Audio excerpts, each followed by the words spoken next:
One of the biggest things I think I've done to improve social impact, I'm really proud to say, going back, when I was getting more senior in the banking world, it's a very male-dominated industry, saw the lack of inclusion. So was one of the co-founders of the Ethnic Minority Network and the Women's Network across the banking industry to really help identify why is this, why is the barriers there. And it was through that then I also moved on creating that. Then after the banking crisis, really wanted to understand and help the bank turn itself around. But through that, I was given the opportunity of creating in the network a program called the School for Social Entrepreneurs. This is giving individuals coming from very difficult backgrounds or ex-offenders the opportunity to be able to, when they had a light bulb moment, to be able to pitch. And so proud to say we created 4,000 jobs with that. And then also the Business Connector program with the Majesty of the King when he was the Prince, to help our community within the bank become mentors and also go out into the communities using their skill set to really find solutions to local problems. Both of those programs, I believe, really ignited a passion within the company for 70,000 people to put their hands up to volunteer for me. So those are the sort of things that I think I'm really proud of for social impact.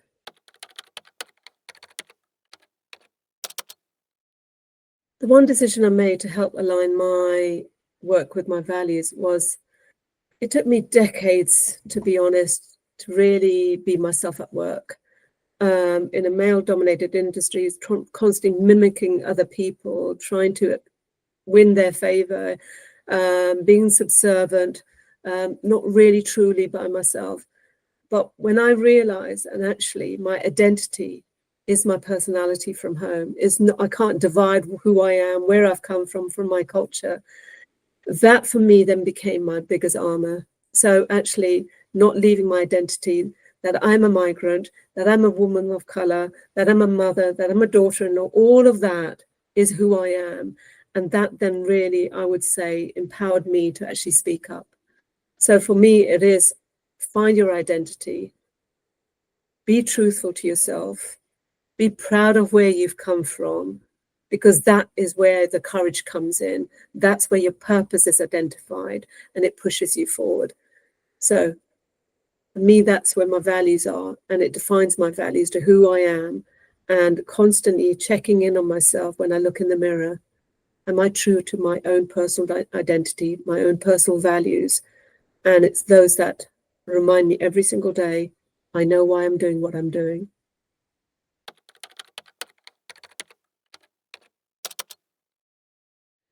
To identify my key milestones or proudest moments, it's always a difficult question at the age of 62 and looking back, but I suppose one would say for me, obtaining my OBE, that was awarded to me for all the work I was doing around culture. So really proud in 2017 when I was awarded that. So proud to be an ambassador for Alzheimer's Society for the last 15 years, looking at dementia as we live longer, but especially in diverse communities, to make sure that they have access to support that's needed out there, but also understand the impact of dementia. I'm also proud of being invited on Lloyd's of London, the insurance market, being on their sustainability community, looking at culture right across the insurance sector to see what we can do to really unlock the talent and invite more people to come and join that.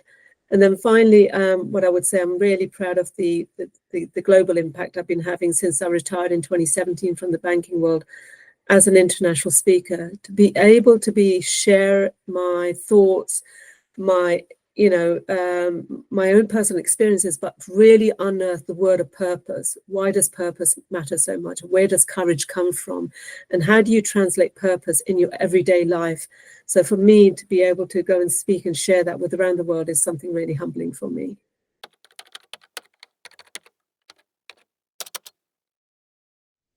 One of the projects that comes to mind that really taught me a big lesson was when we just set up the Ethnic Minority Network, and I was doing a keynote speech, and it was the first time ever that I would say I took my mask off and spoke about not just my career, but my personal life. And the reaction in the audience was quite raw because they'd never heard about me talk about my personal life.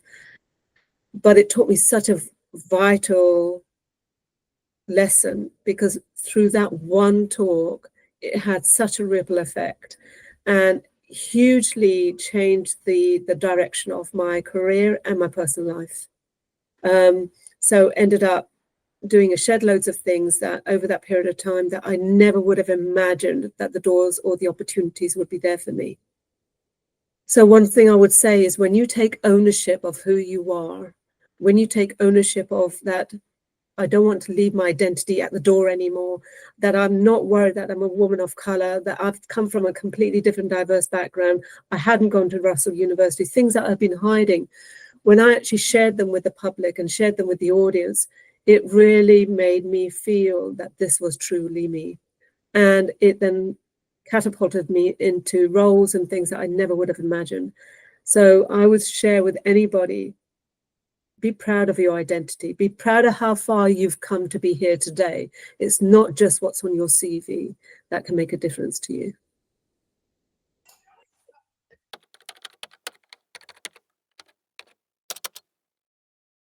One piece of strategic advice that I find myself often sharing with other people is, don't wait for permission to lead. Whether that's leading yourself or leading just a team or a whole division or a whole company. For me, it's about finding your courage, finding your purpose. When you have purpose, when you believe in something, it locks that courage and allows you to speak up. So actually taking ownership, taking the lead, you create space for others, creating space for others to speak up so one can listen and actually lead with empathy. Understand the person sitting in front of you, because through that conversation, through listening, we hear and understand so much more. So lead with empathy, be patient, but don't actually wait to be asked to lead. Take ownership, whatever that leadership role might be for you.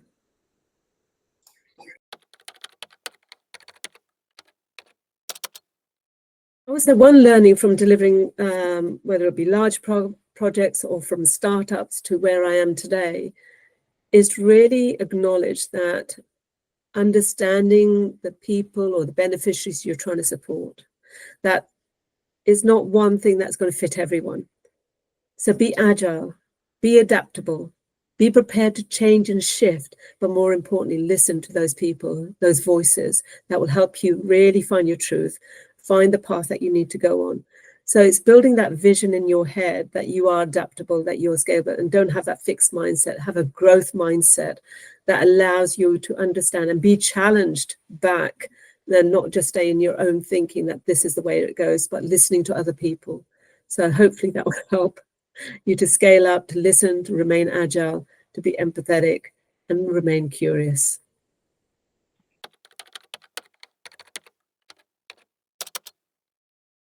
So who inspires me to create the work that I do? I would have to say it's my parents. So we arrived here in the 60s with nothing. My parents survived the partition of India and Pakistan, and we lost everything. So we were technically refugees. And when the call for the Windrush scandal to the Commonwealth come to Britain, help build Britain, my father was a civil engineer, and we came here nothing. And he thought that he was going to help build Britain, but we came in the middle of all the racism, and it was awful. It was toxic. But my father's voice in my head constantly pushes me forward, that I have no option but to succeed. So yes, those times he would say, keep your head down, don't rock the boat, and be subservient. And those messages have to be now conformed to something different now, where I am now. But I must admit, it's their strength, it's their resilience, it's their passion to serve the community that we belong to and help others was something that's instilled in me. And the empathy and compassion of my mother is a huge role model for me, that actually it is, to this day, I still miss her. It's her wise words when she would say, you take my honor with you, make me proud. So it's my parents that push me forward every single day to be a better person today than I was yesterday, and a braver and courageous person for tomorrow.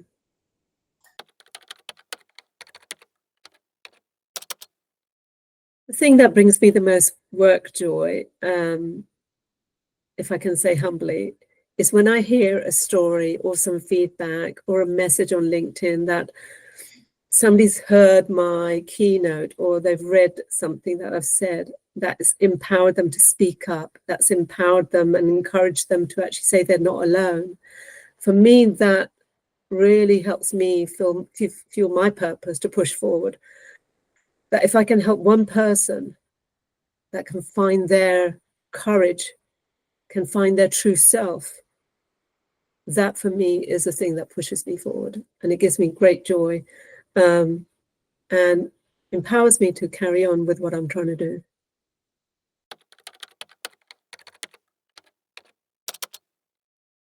My favorite quote that I like to include is from Gandhi.